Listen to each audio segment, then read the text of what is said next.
So, one thing I thought would be interesting to talk about was salvage. I've been going through the system, and I've already decided that I can probably sell the board, and I really don't need a bill acceptor.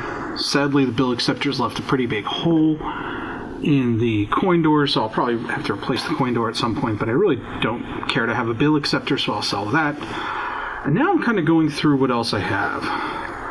We've already reused a couple of these red buttons. They're not bad. The contacts are a little rough on these. So I've got all of these switches and lighting fixtures and bulbs. I figured these will be good to keep around. The bulbs aren't anything terribly non-standard. They're just 12-volt wedge bulbs. They just kind of squeeze in here. But these ones are actually standard bulbs, not LEDs. So I figured they'd be nice to keep around, although they do make the buttons a little bit toasty. Not hot, but warm to the touch for sure. However, when I put the control panel together, I realized something. I had put cheap Chinese clone parts that were easy to get from Amazon on there. Now, I noticed this earlier, but if I take this light off of here,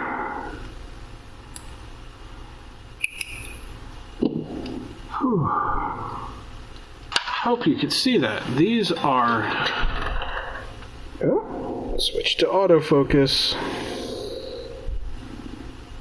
Cherry switches. They're old, but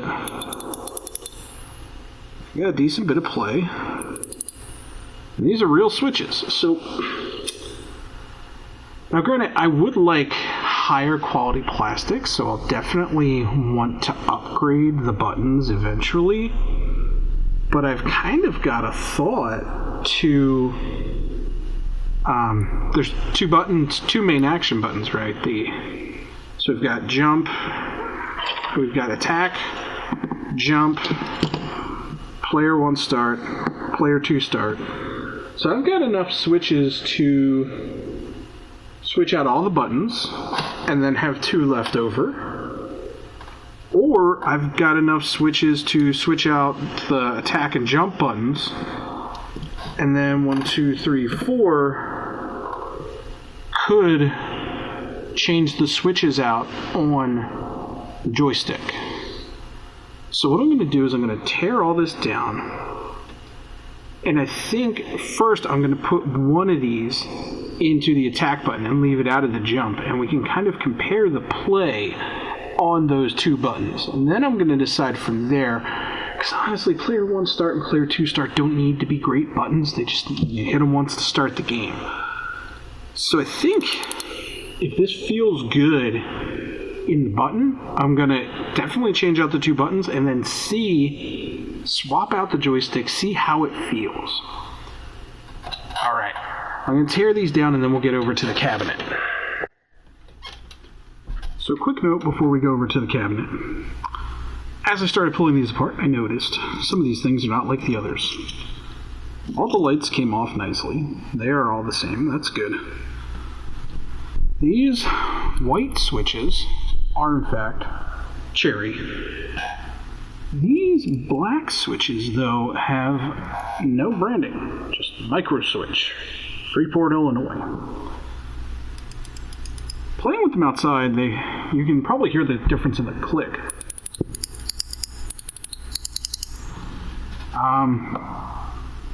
Not sure which ones I would prefer, but obviously we don't have enough to go with cherry reds across the board. Kind of thinking these slightly quieter ones might make more sense in the joystick. So I'm going to go over there And I think the first thing we're going to do is put one of these cherries in the action button and have one cheap, one not cheap, and see how that goes. All right, we're over at the cabinet, and what I'm going to do is just pull this switch for the button 1 out and disconnect the wires. It's always a bit of a chore with these spade connectors.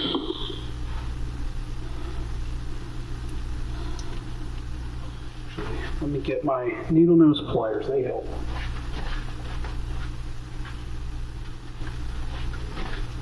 Now, you always want to be sure when you're pulling these spade connectors, you're not pulling the wire, because otherwise the wire can come out of the connector. So here we have our original micro switch, straight from Amazon. I don't think you can read that, but this says on it, Zingear. Let's see if I can make it a little brighter. I still really can't read it. This is a Zingear. Who knows? Let's put the cherry in and wire that up.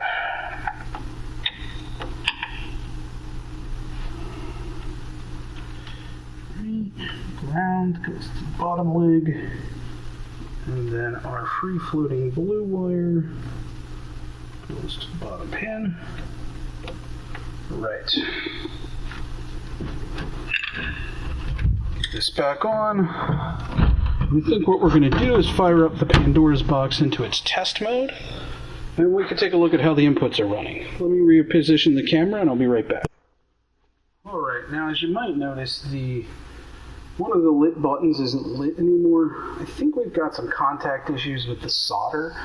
I think one of the next things I want to do is pull that light housing out of here, desolder it, and maybe sand it a little bit. I think there's like just dirt and corrosion on there that's preventing good soldering. Now we're at the Pandora's box main screen. If I go down here, I actually positioned it so I can reach through the front and hit the settings button. We can go into the button test.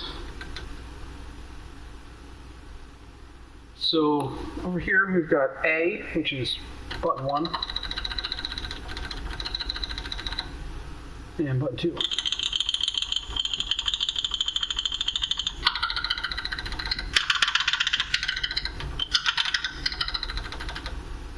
So, I mean, it's definitely cheap hollow plastic still, but this is like a harder click. This feels a million times better. So I think we're definitely going to swap out both of those. And then we'll take the joystick off and have a look at what we want to do there. So what I'd like to do now is try to see just how clean we can get this glass in front of the monitor, and also take a bit of a look at what is going on with this cardboard bezel. So I'm not 100% sure, but I do see 1, 2, 3 screws on this little metal piece that the glass seems to be resting on. So my theory is that if we take this piece out, the glass may slide down and then be able to be removed.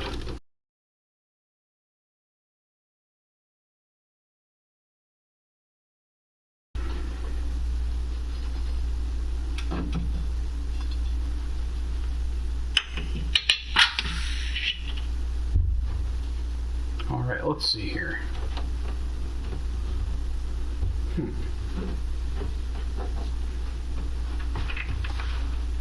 The glass is definitely no longer held on this end. But oh, there we go. Okay, so we've got to slide it. Yeah. So that's a problem.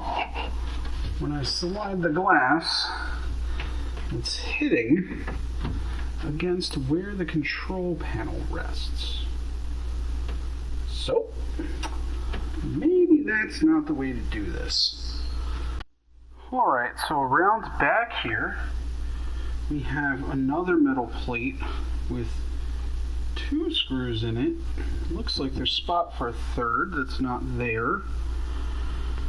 So, and I can see the glass down in here. So, I think if we take this off and just kind of tuck these wires aside as we're removing it, the glass should come out. Let's give it a shot.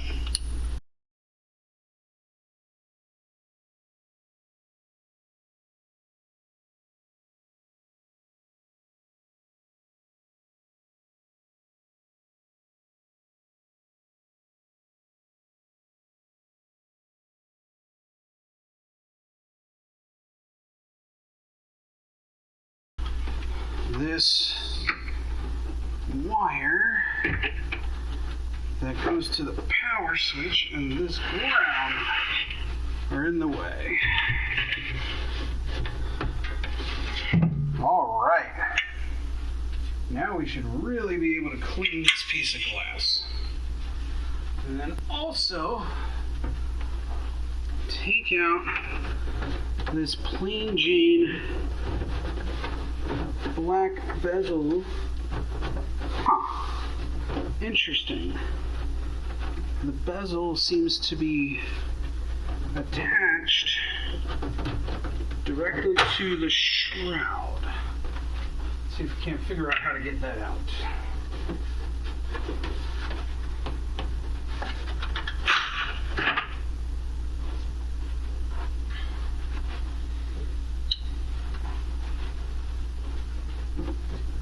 Okay, it is stapled on there. Really, staples? Alright, but the staples are not crimped. They're straight through.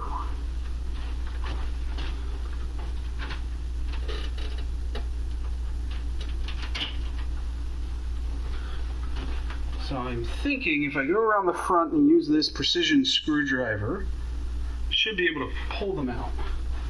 That way we can leave the shroud in, but check out and replace this bezel. Yeah, there we go. Maybe also some pliers. Let's see how this goes. Okay, with the staples out, pull this black bezel out. And so obviously somebody thought stapling it to the monitor shroud was a good way to install it. I gotta feel like there's a better way.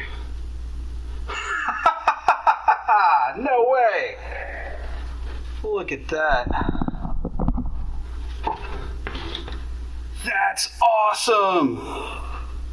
It's a little dirty. It's got a couple holes from the staples in it. But look at that! That's so friggin' cool! So I guess they just flipped it around when they turned it into a video poker. Oh my god. Alright, well, that's one less thing to order because I'm certainly not replacing this. This is in great condition. Let me get this set up for a better view. Alright. Yeah, that's beautiful. Whew. That's a fun find. Yeah, that's side art. And now the control panel overlay. Man, I hate that they turned this into a video poker, but I'm glad that they at least didn't trash what was there. There's some stuff in really good condition. All right. Well, let's move on and clean up the glass, and then we'll see what this looks like inside. With the glass out, you can see there's just this film of crud and dust around it. It also seems to have been oriented wrong. So, I think it was upside down. Because this glass Actually has this really cool Taito logo. I don't know if the camera's picking that up. Autofocus is probably not. We'll get a good shot of it once it's back in the cabinet. But it has this really cool etched Taito logo that was up towards the top where you can't see it. I'm thinking that should go down towards the bottom, but it's just a piece of glass, and I'm sure somebody online is going to take issue with this and have some fancy special way of doing this, but I'm just going to use window cleaner and paper towels and clean it like any other piece of glass in my house.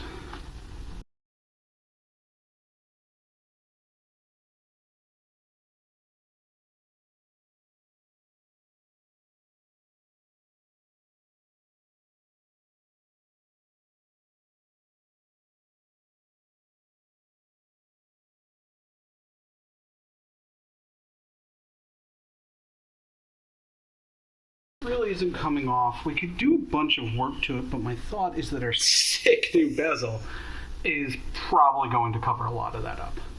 So let's get this back in the cabinet and see how it looks.